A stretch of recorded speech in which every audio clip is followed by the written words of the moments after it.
আসসালামু আলাইকুম রহমতুল্লাহি অবরকাতুহ। সম্মানিত দর্শক, আপনারা যারা আওয়ামী লীগ নিয়ে খোঁজখবর রাখেন এবং শেখ হাসিনার কর্মকাণ্ড সম্পর্কে ওয়াকিবহাল, তারা হয়তো সম্প্রতি লক্ষ্য করেছেন যে ইরাক ইরান যুদ্ধ বিরতির পর আওয়ামী লীগের যে নেতাকর্মী এবং আওয়ামী লীগের সভানেত্রী শেখ হাসিনা, তার মধ্যে এক ধরনের নতুন উদ্দীপনা দেখা দিয়েছে। কিছুদিন আগে যখন ভারত এবং পাকিস্তানের মধ্যে যুদ্ধ হলো, ঠিক ওই সময়টিতে দিল্লিতে আসলে শেখ হাসিনা কিছুটা হলেও অপাংক্তেয় হয়ে পড়েছিলেন। এর কারণ হলো দিল্লির যে ব্লকটি শেখ হাসিনার পক্ষে সবসময় সোচ্চার। এমনকি তার ব্যাপারে কংগ্রেস, তৃণমূল কংগ্রেস মানে মমতা ব্যানার্জি, তারা সবাই ঐক্যমত্য।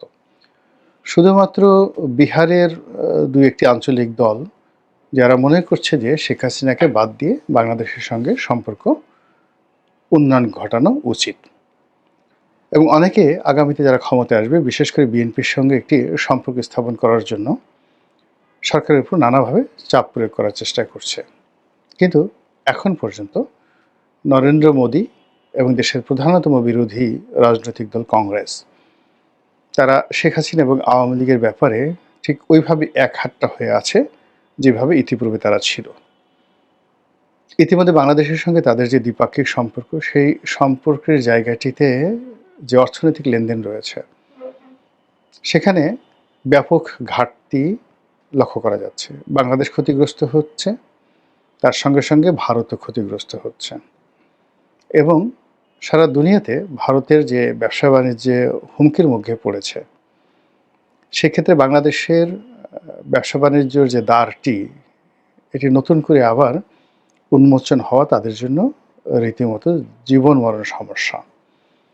তো এরকম একটা বিষয় নিয়ে যখন দ্বিধাগ্রস্ততা চলছে, ঠিক সেই সময়টিতে ভারত এবং পাকিস্তানের যুদ্ধ শুরু হয়ে গেল।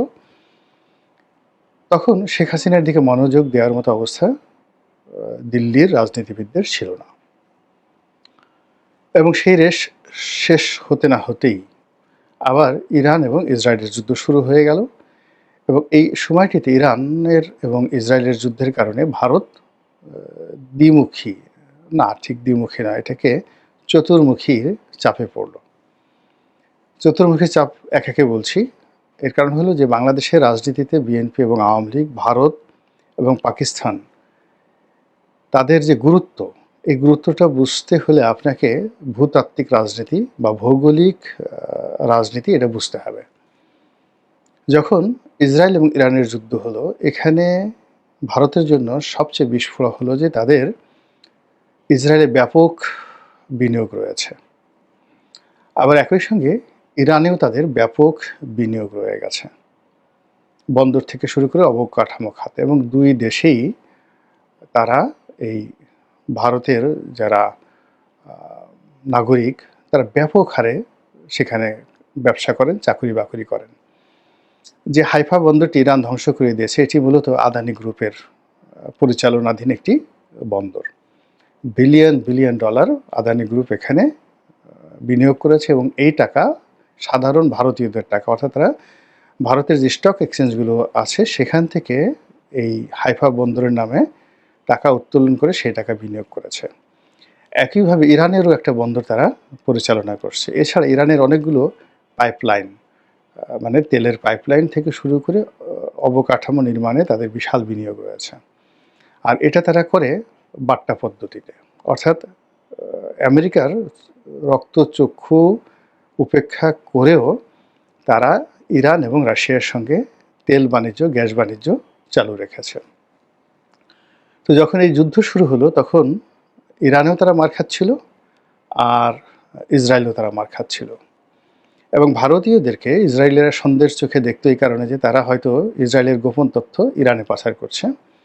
আর ইরানে যে সকল ভারতীয় কাজ করত, তাদেরকে সন্দেহ শুধু নয়, তাদেরকে রীতিমতো ধাওয়ার উপর রেখেছিল ইরানের সাধারণ জনগণ।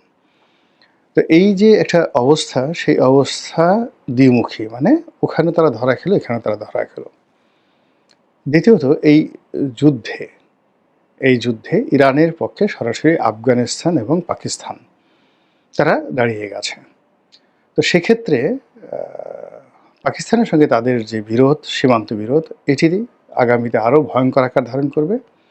আর ইতিমধ্যে আফগানিস্তানে নতুন সরকার অর্থাৎ তালেবান সরকারের সঙ্গে একটা সমঝোতামূলক চুক্তি করে তারাও সেখানে কিছু বিনিয়োগ করার জন্য চেষ্টা করে যাচ্ছিল এবং ইতিমধ্যে হয়তো কিছু বিনিয়োগ তারা করে ফেলেছে। কিন্তু ইরান এবং ইসরায়েলের যখন যুদ্ধ শুরু হয়ে গেল তখন এই আফগানিস্তানের এই যুদ্ধটি মানে আফগানিস্তানেও ইরানের এই যুদ্ধটি ইসরায়েলের যুদ্ধটি এসে আশ্রয়ে পড়ার উপক্রম হলো।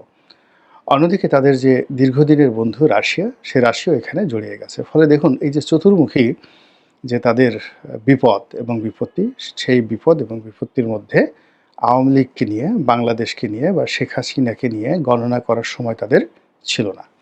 ফলে ওই সময়টিতে বরং উল্টো কথাবার্তা হচ্ছিল যে কলকাতা থেকে তাদেরকে তাড়িয়ে দেওয়া হবে, দিল্লি থেকে তাদেরকে তাড়িয়ে দেওয়া হবে এবং অনেকগুলো ভারতীয় মিডিয়া তার সঙ্গে সম্পৃক্ত বাংলাদেশে যারা রয়েছেন তাদের মধ্যেও এক ধরনের এরকম একটা প্রচারণা তারা চালাচ্ছিল যে এই মুহূর্তে দিল্লির নিকট শেখ হাসিনা এবং আওয়ামী লীগের লোকজন রীতিমতো বোঝায় পরিণত হয়েছে। কিন্তু এই যুদ্ধের বিরতি অর্থাৎ প্রথমে পাকিস্তান এবং ভারতের যুদ্ধের বিরতি এবং ইরান ইসরায়েল যুদ্ধের বিরতির পরে এখন ভারত হাঁপ ছেড়ে বেঁচেছে। এবং অবাক করার বিষয় হলো যে এই যুদ্ধের সময় তাদের যে ক্ষয়ক্ষতি হয়েছিল, এখন যদি এই যুদ্ধবিরতিটি কন্টিনিউয়াস থাকে, চলমান থাকে এবং দীর্ঘমেয়াদে হয়, তাহলে ইরান এবং যাকে বলা হয় ইসরায়েলে যে অবকাঠামোগত ক্ষয়ক্ষতি হয়েছে, এগুলো বিনির্মাণে, পুনর্নির্মাণে, বিনিয়োগ এবং বাজারে শ্রমশক্তি দিয়ে সাহায্য করার জন্য পৃথিবীর একমাত্র রাষ্ট্র ভারত, বাংলাদেশ নয়। অর্থাৎ এখন ধরুন ইরানের অবকাঠামো নির্মাণে যদি ঋণ দিতে হয় তাহলে কেবলমাত্র ভারত দিতে পারে। আর ম্যান পাওয়ার দেওয়ার ক্ষেত্রে সেখানে ভারত সঙ্গত কারণেই পারবে। আবার ইসরায়েলে তাদের হয়তো টাকার দরকার হবে না, কিন্তু ইসরায়েলে ম্যান পাওয়ার সরবরাহ করার ক্ষেত্রে ভারত এক নম্বর তাদের পছন্দের রাষ্ট্র। তো সেই ক্ষেত্রে আগামী 1 বছরে ভারতের যে বিগত দিনে লোকসান হয়েছে এটি বহুগুণে তাদের লাভে পরিণত হয়ে যাবে, কয়েক গুণ লাভে পরিণত হয়ে যাবে এবং এইভাবেই ভারতের যে অর্থনীতি সেটা ফোরকাস্ট করা হচ্ছে। এই যে ভারত একটা ব্রিদিং টাইম পেয়েছে, এই ব্রিদিং টাইমটি তারা এখন একেবারে 100% বাংলাদেশের দিকে তারা নিবিষ্ট করবে। এবং আমেরিকাও যে ব্রিদিং টাইমটা পেয়েছে সেই ব্রিদিং টাইমটা সেই বাংলাদেশে তারা ডুয়েল খেলবে। অর্থাৎ এখন যারা ক্ষমতায় রয়েছেন তাদের মাধ্যমে তাদের স্বার্থ আদায় করার চেষ্টা করবে। আবার অন্যদিকে ভারতের সাথে সম্পর্ক রেখে তাদের যে আওয়ামী লীগ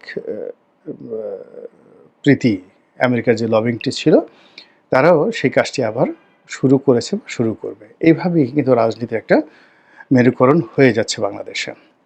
এবং সেই মেরুকরণ আপনি বাংলাদেশের সর্বত্র কিন্তু দেখতে পাচ্ছেন। এখানে যা কিছু হচ্ছে এর কোনো কিছুই বর্তমান সরকারের পক্ষ যাচ্ছে না। এনবিআরের সমস্যা, তারপরে পুলিশের সমস্যা বরং ডে বাই ডে বাড়ছে। আজকে আমি যখন এই ভিডিওটি করছি সেই সময় দেখলাম যে একদল বিক্ষুব্ধ জনতা তারা খুলনা মেট্রোপলিটন পুলিশ কমিশনারের অফিসে তালা লাগিয়ে দিয়েছে। এই ঘটনা বাংলাদেশের ইতিহাসে কখনো ঘটেনি যে মহানগর পুলিশের অফিসে বা কোনো থানা তালা লাগিয়ে দিয়েছে বিক্ষুব্ধ জনতা। এটা এই মুহূর্তে ঘটছে। তো বিভাগীয় কমিশনারের বা মেট্রোপলিটন পুলিশ কমিশনার ওখানে তো দুটো, একটা হলো ডিআইজি অফিস যারা খুলনা বিভাগের শহরের বাইরে, আর একটা হলো খুলনা শহরের যত পুলিশি কার্যক্রম যিনি দেখেন তিনি হলেন পুলিশ কমিশনার। তো সেই পুলিশ কমিশনারের কার্যালয়ে তালা লাগিয়ে দেওয়া হয়েছে। সচিবালয়ে বিক্ষোভ চলছে। ঢাকা দক্ষিণ সিটি কর্পোরেশনে মারামারি হয়েছে এরশাদ গ্রুপ এবং সরকারি গ্রুপের মধ্যে। এবং এখানে মানে অবাক করার ব্যাপার হলো যে এরশাদ গ্রুপের সাথে যারা দ্বন্দ্ব এবং সংঘাতে জড়িয়েছে, এখানে যারা আছে তাদের পরিচয় যদি আপনি শুনেন এবং জানেন তাহলে এরশাদের জন্য আপনার খুব মায়া লাগবে যে একজন তরুণ এবং সম্ভাবনাময় রাজনীতিবিদ এবং এই মুহূর্তে তারুণ্যের আইকন কিভাবে মানে তার রাজনীতিকে চারিদিক থেকে তার দলের ভিতরে বাইরে সবাই মিলে তার রাজনীতিকে শেষ করে দেওয়ার জন্য যে চক্রান্ত চলছে, এটি তারুণ্যের রাজনীতির পথে একটা বিরাট বাধা। যাই হোক, এই সমস্যাটা চলছে। তার সঙ্গে আন্ডারওয়ার্ল্ড, তার সঙ্গে ব্যাংকিং থেকে শুরু করে অন্যান্য জায়গাতেও সমস্যা আছে, এবং এই সকল সমস্যার সঙ্গে শুধু বাংলাদেশের লোকজন জড়িত তা নয়, দেশের বাইরের লোকজনও জড়িত আছে, এমনকি আওয়ামী লীগও জড়িত রয়েছে। তো সেই কারণে দেখলাম যে গত সেই ৪৮ ঘন্টার মধ্যে শেখ হাসিনার যে ভিডিও অডিও ফুটেজগুলো আমরা দেখতে পাচ্ছি, অর্থাৎ যে বক্তব্যগুলো তিনি দিয়েছেন, নুরুল হুদাকে নিয়ে দিয়েছেন, অর্থাৎ সিইসি নুরুল হুদাকে নিয়ে দিয়েছেন, নিজের দলীয় নেতাদের সাথে কিছু কথাবার্তা তিনি বলেছেন, সেখানে দেখলাম যে তিনি আবার ঘুরে দাঁড়ানোর চেষ্টা করছেন, এবং এই যুদ্ধের এই সময়টিতে তিনি যেভাবে চুপচাপ ছিলেন, যুদ্ধ শেষ হওয়ার সঙ্গে সঙ্গে তার মধ্যে এক ধরনের উদ্দীপনা দেখা দিয়েছে।